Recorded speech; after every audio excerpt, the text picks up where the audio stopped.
Siapa yang tidak kenal dengan sosok Raden Ajeng Kartini? Lahir pada tanggal 21 April 1879 di Jepara, dari keluarga bangsawan Jawa. Ayah dari Kartini adalah Raden Mas Adipati Aryo Sosroningrat, merupakan seorang patih yang diangkat menjadi Bupati Jepara, dan ibunya adalah M.A. Ngasirah. Sebagai anak sulung, Kartini tumbuh menjadi perempuan berani yang menjadi inspirasi bagi perempuan lainnya hingga sekarang. Pemikiran-pemikiran Kartini yang tercurahkan dalam surat-suratnya terdahulu telah dihimpun dalam buku Habis Gelap Terbitlah Terang. Pemikirannya kemudian dikenal dengan istilah emansipasi perempuan.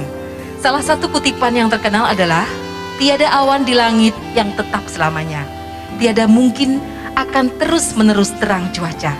Sehabis malam gelap gulita, lahir pagi membawa keindahan kehidupan manusia serba alam. Baik pemirsa dimanapun juga Anda berada, kembali bersama dengan saya Ulfa Dea di Bincang Sehat channel RSUD Ngudi Waloyolingi. Dan kali ini luar biasa spesial Bincang Sehat kita dalam rangka memperingati Hari Kartini di tahun 2021. Dan sudah hadir di studio tamu-tamu kita yang juga luar biasa, Kartini-Kartini dari RSUD Ngudi Waloyolingi. Baik, saya perkenalkan satu persatu. Ya, ada Ibu Dr. Endah Woro Utami, Magister Manajemen Rumah Sakit, Direktur RSUD Ngudi Waloyolingi.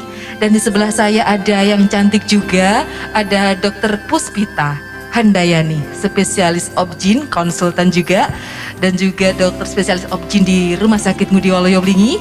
Dan yang berbaju merah ada Mbak Givela Serlian Mahanani dari tim pemulasaraan jenazah ya di RSUD Ngudi Waloyolingi. Dan juga di sebelah sana ada lady security cantik, ada Mbak Yusi yang luar biasa di kesempatan pagi hari ini. Baik, apa kabar semuanya?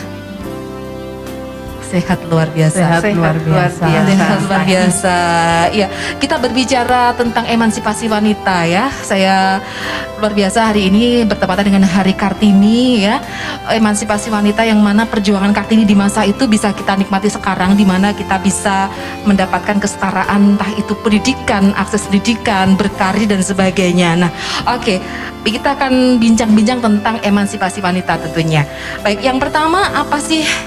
Bagi Ibu Direktur dulu ya, Ibu Dr. Endah Woro dulu. Emansipasi itu kalau menurut Ibu Endah sendiri itu seperti apa bentuknya itu? Ya, emansipasi itu sebetulnya sebuah perjuangan. Ya. Perjuangan dari sebuah kalau dulu wanita itu kan tidak boleh sekolah, dia harus di rumah. Nah, perjuangan melawan itu sehingga antara laki-laki dan perempuan punya kesempatan yang sama. Nah, bagi saya secara pribadi, emansipasi itu adalah sebuah kesempatan dan berkah. Kesempatan dan berkah ya, luar biasa. Harus digunakan dengan sebaik-baiknya.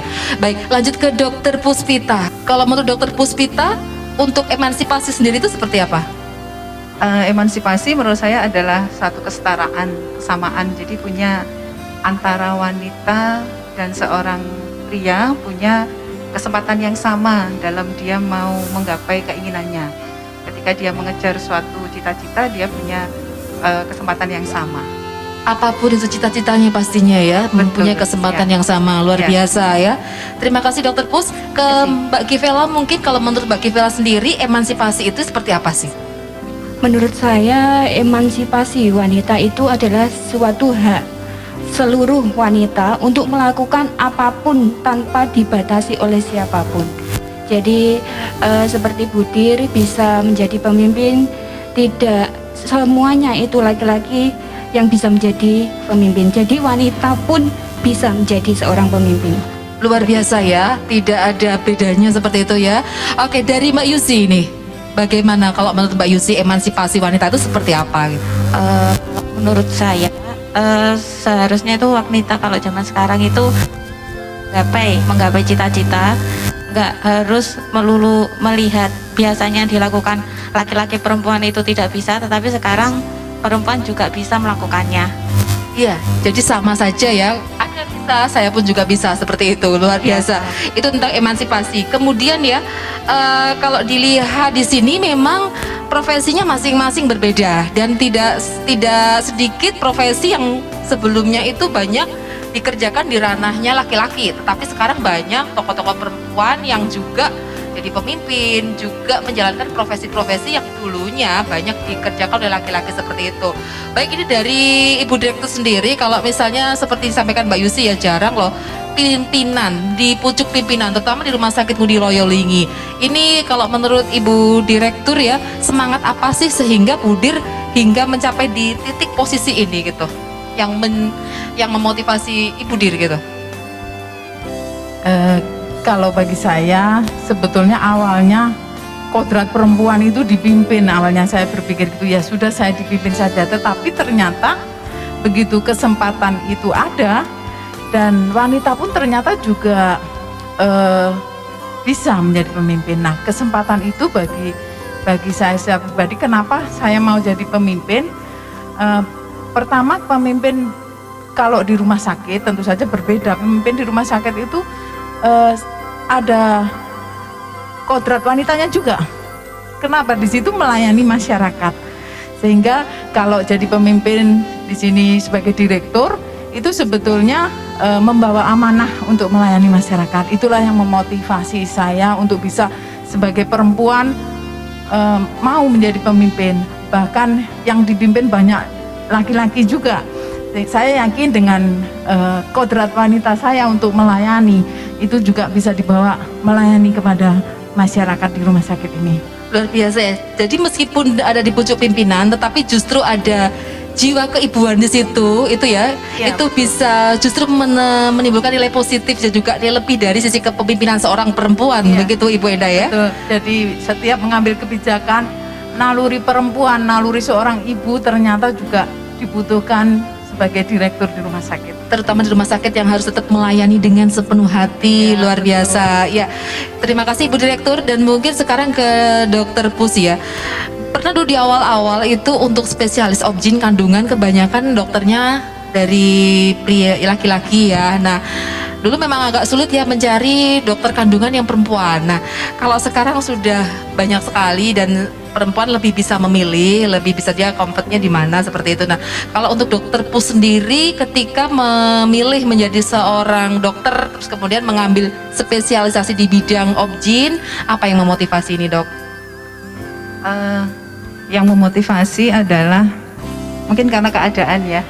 Kalau dulu karena mungkin ibu saya, jadi mungkin sering cerita gitu. Akhirnya saya secara pribadi ada ketertarikan. Sebenarnya bukan satu langsung, oh saya pengen jadi dokter, tidak. Karena terbiasa melihat. Nah, kemudian dengan berjalannya waktu, saya melihat bahwa perempuan ternyata punya banyak masalah gitu ya. Ketika kita perempuan, kemudian kita butuh konsultasi, kadang-kadang ada perasaan malu ketika kita mau berkonsultasi di lawan jenis, istilahnya ke seorang dokter laki-laki. Nah, kenapa tidak kalau kita jadi seorang dokter, jadi dokter perempuan? Mungkin itu Mbak Ulfa.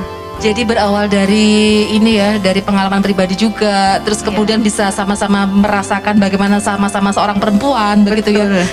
Ketika harus memeriksakan, kalau obgyn kan banyak di hal-hal yang mungkin sensitif dan sebagainya, begitu. Mungkin lebih nyaman dan leluasa kalau konsultasinya kepada sama perempuan gitu ya. Baik, luar biasa. Terima kasih Dokter Pus. Sama-sama. Kemudian ke Mbak Givela. Kalau kita perkenalkan ya, Mbak Givela ini adalah relawan COVID di Rumah Sakit Ngudi Waluyo dan memang bertugas di kamar jenazah. Jadi memang ini luar biasa karena mungkin bagi sebagian orang ini pekerjaan yang kurang begitu diminati mungkin ya, semacam ngeri-ngeri sedap mungkin seperti itu Mbak Givela ya. Nah, apa sih yang melatar belakangi Mbak Givela mau menjadi tim relawan COVID dan bertugas di kamar jenazah sebagai tim pemulasaraan jenazah? Silahkan Mbak Givela. Ya, dulu motivasi saya adalah banyak berita yang stigmanya masyarakat itu jenazah COVID tidak dimandikan, jenazah COVID dimandikan gender laki-laki untuk memandikan yang perempuan seperti itu. Banyak komplain dari masyarakat bahwa tidak sesuai dengan prosedurnya. Nah, kebetulan di rumah sakit ini ada rekrutmen di kamar jenazah, maka saya merasa terpanggil seperti itu, Mbak. Merasa terpanggil bahwa membuktikan bahwa ini adalah sesuai prosedurnya, sesuai dengan gendernya, sesuai dengan SOP-nya, seperti itu, Mbak.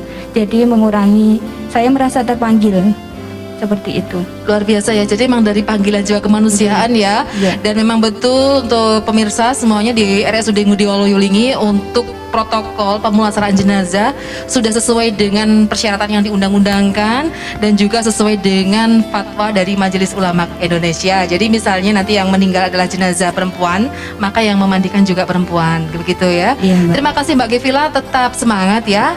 Ya, tetap semangat. Oke, sekarang yang ke paling ujung. Nah, ini Mbak Yusi ya. Mbak Yusi ini adalah di security di RSUD Ngudi Waluyo. Memang pekerjaannya itu kesannya tuh maco banget gitu ya. Tapi apakah demikian sih? Baik, kalau Mbak Yusi sendiri kenapa ini tertarik menjadi seorang security, Mbak? Sebenarnya dulu nggak kepikiran sih mau kerja Gitu ya. sebagai security, ya.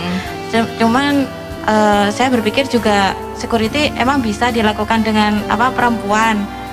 Soalnya kan berpikir kalau security itu harus mengawal kayak keamanan atau enggak harus kalau ada maling harus dikejar-kejar atau gimana gitu. Lebih ya. ke fisik ya, pekerjaan Iya. fisik gitu ya. Iya, lebih ke fisik. Tapi ternyata setelah saya daftar sendiri dan membuktikan sendiri, ternyata nggak melulu yang dijaga itu keamanan fisik aja. Ternyata juga bisa melayani konsumen, seperti membantu pendaftaran ke loket rawat jalan, terus membantu mendorong pasien atau enggak mengarahkan keluarga pasien harus mencari tempat harus kemana-kemana bisa ditunjukkan. Jadi kesannya itu yang di customer service seperti itu, membantu ke customer service-nya. Iya, nah kalau menurut Mbak Yusi sendiri selama ini bekerja dengan komunitas yang sebagian besar laki-laki ya untuk tim kerjanya ya, Iya. itu bagaimana itu? Bisa kompak gitu nggak sama teman-teman cowok atau pernah nggak sih ada harassment atau kamu perempuan loh, kamu nggak bisa, kamu ini aja, itu pernah nggak kayak gitu tuh? Justru lebih kompak. Lebih kompak, ya. Jadi kalau semuanya orang lain itu melihatnya cewek itu kamu tempatnya itu di situ aja, kamu itu nggak bisa apa-apa atau gimana, itu enggak. Ternyata itu teman-teman juga mengajarkan nggak semua cowok nggak semua cewek itu harus tempatnya cuma di situ-situ aja, bisa kok membantu ke kegiatan cowok, kegiatan laki-laki, paling nggak membantu mencatat keamanan, kayak melihat CCTV atau seperti itu. Jadi ke administrasi juga membantu. Jadi justru ada nilai lebihnya ya kalau untuk security perempuannya ya. Mungkin bisa juga untuk di bidang sesi konsumsi biasanya ya. Ya, tapi juga bisa bisa bela diri juga ya Mbak Yusi ya. Itu sudah dilatih. Harus bisa, luar biasa. Memang kalau di security itu tidak hanya menjaga keamanan secara fisik saja, tetapi mungkin di depan juga ada komplain seperti negosiator, mungkin seperti itu ya. Baik, terima kasih Mbak Yusi. Kemudian ini yang terakhir di kesempatan pagi hari ini tentang harapan-harapan kita nih sebagai perempuan Indonesia ini di masa depan itu harusnya seperti apa? Ibu Direktur dulu mungkin. Ya, harapan saya secara pribadi kepada perempuan-perempuan, terutama perempuan yang di Indonesia, kita harus pinter. Kedua, kita harus matang. Dan yang ketiga, kita harus menjadi wanita yang bermoral. Ketiga hal ini akan menjadikan wanita lebih bijak dalam menghadapi era IT saat ini. Bijak dalam menghadapi bagaimana medsos saat ini, bijak dalam keluarga sehingga terbina keluarga yang baik, kemudian bijak di masyarakat, juga bijak dalam pekerjaan. Luar biasa ya, emansipasi yang luar biasa, inspirasinya Ibu Dir. Jadi ada semacam balancing ya, keseimbangan antara keluarga dan juga karir dan juga masyarakat. Betul, ya. Harus seimbang semuanya. Terima kasih, luar biasa. Dan untuk Dokter Pus sendiri, harapan-harapan untuk perempuan Indonesia di masa yang akan datang itu seperti apa itu dokter? Harapannya tentunya kalau saya berpikir wanita kedepannya harus wanita yang tangguh. Jadi apa yang disampaikan oleh Bu Dir sudah banyak sekali Mbak Ulfa. Ya, jadi wanita yang tangguh dimanapun dia posisinya dia bisa menempatkan diri. Tentu saja semuanya yang dia kerjakan harus secara profesional, itu aja. Jadi yang jelas dia tangguh, maju, dan dia bekerja dengan profesional. Kalau tangguh itu apapun yang terjadi siap menghadapi ya, karena kita Betul. tidak akan tahu seperti Ibu Kartini tadi, awan tidak selalu ada, cerah pun juga bisa menjadi gelap. Iya. Baik, terima kasih Dokter Pus ya, tangguh begitu ya. Oke, sekarang ke Mbak Givela, ini apa sih harapan-harapannya untuk perempuan Indonesia yang akan datang itu seperti apa itu? Harapan saya untuk wanita Indonesia adalah dunia itu mungkin dunia meninggalkan kita ataupun kita yang akan meninggalkan dunia. Marilah kita sama-sama untuk menghormati dan menghargai sesama. Seperti itu, Mbak. Perempuan yang menghargai sesama ya, tetap ya.